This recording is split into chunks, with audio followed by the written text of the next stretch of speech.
Pourquoi Jésus nous permet de manger du porc alors que dans l'Ancien Testament c'était interdit? Pareil, pourquoi est-ce qu'il nous dit d'aimer nos ennemis alors que c'était œil pour œil, dent pour dent dans l'Ancien Testament? Alors en fait, c'est parce que dans l'Ancien Testament, en fait, on est encore comme des enfants. Dieu est pédagogue, c'est ce que nous dit saint Paul. Et à un enfant, eh ben, tu vas lui donner des règles très strictes. Tu vas lui dire attention, tu ne traverses pas la route, tu fais pas ceci, tu fais pas cela. Et par contre, au niveau moral, au niveau de l'exigence morale, ben, c'est comme c'est qu'un enfant, tu vas pas être trop strict, le pauvre, voilà, tu vas pas mettre trop de sanctions, etc. Alors que quand on grandit, donc on devient adulte dans la foi, et bien à ce moment-là, on est libre et on n'a plus besoin de ces petites règles, toutes les règles qu'on nous donnait. Par contre, au niveau moral, on est très exigeant avec l'adulte parce qu'il est responsable de ses actes.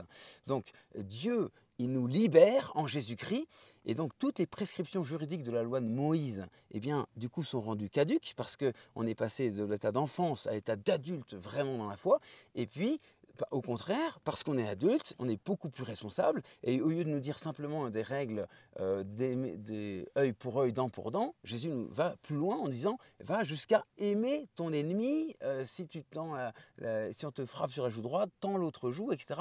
Il est particulièrement exigeant au niveau moral.